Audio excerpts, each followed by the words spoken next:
Bismillahirrahmanirrahim. Assalamualaikum warahmatullahi wabarakatuh. Alhamdulillahirrabbilalamin. Wassalatu wassalamu ala asrofil anbiya'i wal mursalin wa ala alihi wa sahbihi ajma'in, amma ba'du. Sebelumnya perkenalkan, nama saya Hanifullah Mas'ud dari kelas HKI 4E NIM 222121122. Ingin menyampaikan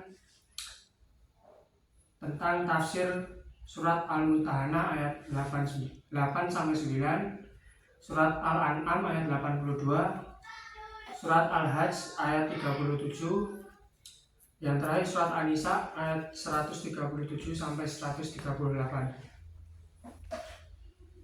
Yang pertama Surat Al-Mumtahanah ayat 8-9.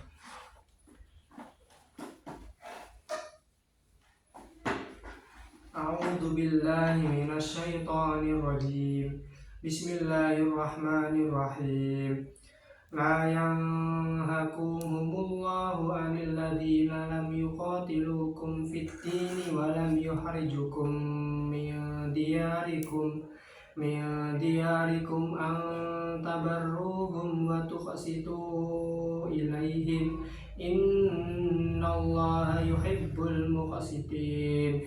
Innama yanhakumullahu 'anil ladzina qataluukum fid dini wa akhrajukum min diyarikum wa dhaharu ala ihrajikum an tawallahum wa man yatawallahum fa ulaika humud dhalimun.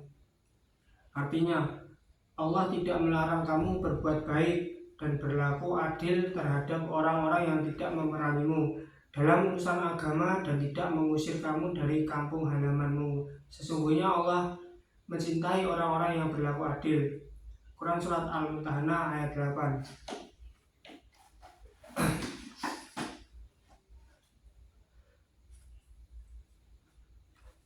Maksud dari Surat Al-Mumtahanah ayat 8 ini, Allah tidak melarang orang-orang yang beriman berbuat baik, mengadakan hubungan persaudaraan, tolong-menolong, dan bantu-membantu dengan orang musyrik selama mereka tidak mempunyai niat menghancurkan Islam kaum muslimin, tidak mengusir kaum muslimin dari negeri-negeri mereka, dan tidak pula berteman akrab dengan orang yang hendak mengusir itu. Ayat ini memberikan ketentuan umum dan prinsip agama Islam dalam menjalin hubungan dengan orang-orang yang bukan Islam dalam satu negara.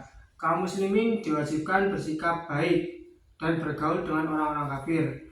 Selama mereka bersikap baik dan ingin bergaul baik, terutama dengan kaum muslimin, seandainya dalam sejarah Islam, terutama pada masa Rasulullah SAW dan pada masa para sahabat, terdapat tindakan kekerasan yang dilakukan oleh kaum muslimin kepada orang-orang musyrik, maka tindakan itu semata-mata dilakukan untuk membela diri dari kezaliman dan siksaan yang dilakukan oleh pihak musyrik. Selanjutnya, arti dari ayat 9. Sesungguhnya Allah hanya melarang kamu menjadikan mereka sebagai kawanmu, orang-orang yang memerangi kaum dalam urusan agama dan mengusir kamu dari kampung halaman dan membantu orang lain untuk mengusirmu. Barang siapa menjadikan mereka sebagai kawan, mereka itu adalah orang yang zalim. Dalam ayat ini dijelaskan bahwa Allah hanya melarang kaum muslimin bertolong-tolongan dengan orang-orang yang menghambat atau menghalangi manusia beribadah kepada Allah Subhanahu wa taala dan memurtadkan kaum muslimin sehingga ia berpindah kepada agama yang lain yang memerangi, mengusir dan membantu pengusir kaum muslimin. Dengan orang yang semacam itu, Allah dengan tegas melarang kaum muslimin untuk berteman dengan mereka. Di akhir ayat ini, Allah mengingatkan kaum muslimin yang menjadikan musuh-musuh mereka sebagai teman dan tolong-menolong dengan mereka, bahwa jika mereka melanggar larangan ini, maka mereka adalah termasuk orang-orang yang zalim. Yang selanjutnya, Quran Surat Al-An'am ayat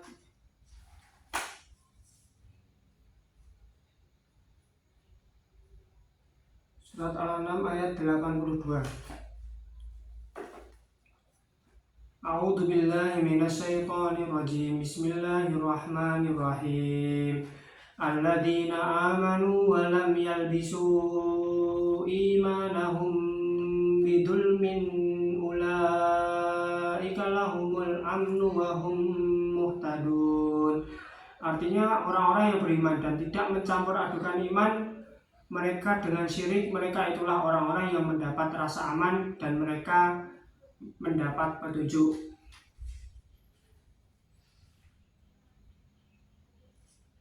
Masuk dalam ayat ini, maka manakah di antara dua golongan itu yang lebih berhak mendapat keamanan dari malapetaka? Jika kalian mengetahui orang yang beriman dan tidak mencampur adukan iman dengan kezaliman atau syirik, mereka itulah adalah orang-orang yang mendapat petunjuk dari Allah Subhanahu wa taala. Dan itulah hujah kami yang kami berikan kepada Ibrahim untuk menghadapi kaumnya. Kami tinggikan siapa yang kami kehendaki seberapa derajat. Sesungguhnya Tuhanmu Maha Bijaksana lagi Maha Mengetahui. Yang selanjutnya surat Al-Hajj ayat 37.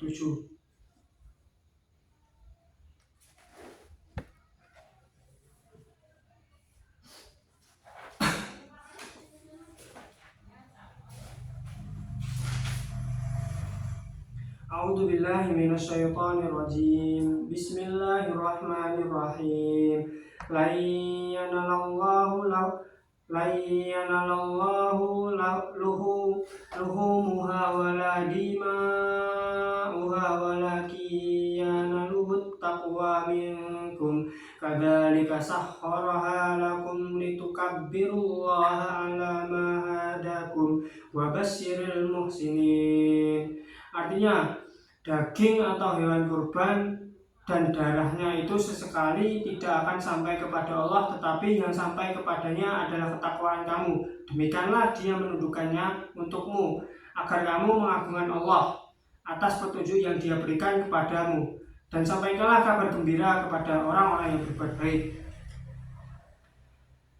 Masuk dari surat Al-Hajj ayat 37 ini menjelaskan bahwa keridhaan Allah Subhanahu wa taala tidak akan diperoleh dengan daging-daging kurban yang disedekahkan, bukan pula dengan darah-darah yang ditumpahkan saat menyembelih binatang kurban.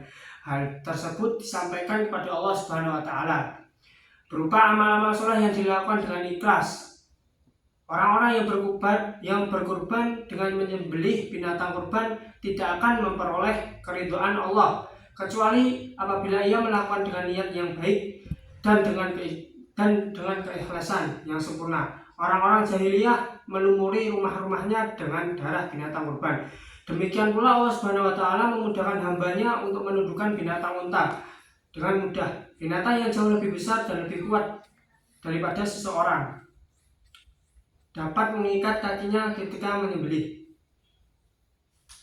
Yang terakhir ada surat Al-Mumtahanah Al-Nisa ayat 137 dan 138.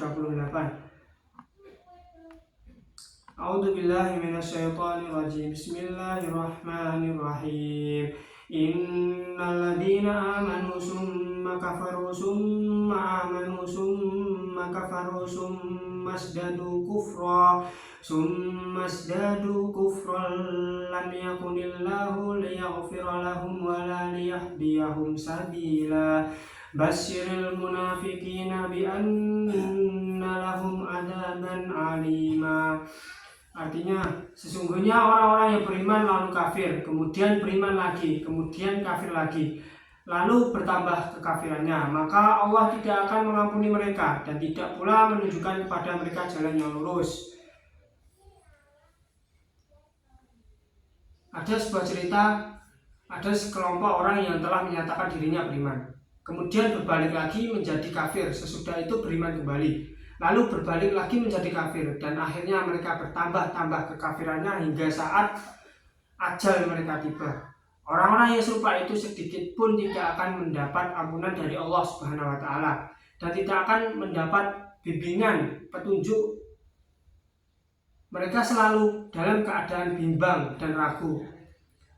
Pendirian mereka berubah-ubah dari iman ke kafir, dari kafir ke iman. Mereka telah kehilangan pegangan, karenanya mereka tidak dapat lagi memahami hakikat kebenaran dan keutamaan iman.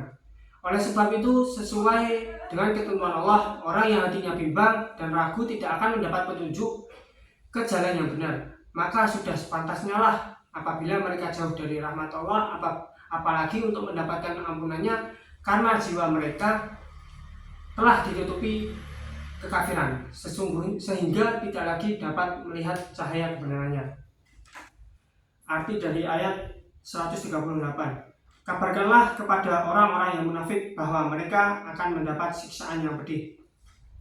Maksud dari ayat ini, orang-orang munafik sangat tercela karena sikap mereka yang selalu berubah-ubah dan tidak sesuai ucapannya dengan perbuatannya. Pada saat berkumpul dengan orang-orang mukmin, mereka menampakkan keimanannya dan menyembunyikan kekafirannya. Sebaliknya, apabila bertemu dengan orang-orang kafir, mereka menampakkan kekafirannya dan menyembunyikan keimanannya. Mereka benar-benar akan mendapat siksaan yang pedih. Demikian tadi sedikit penjelasan dari saya. Apabila ada kesalahan dari saya, mohon dimaafkan. Aku qouli hadza, astagfirullahaladzim. Assalamualaikum warahmatullahi wabarakatuh.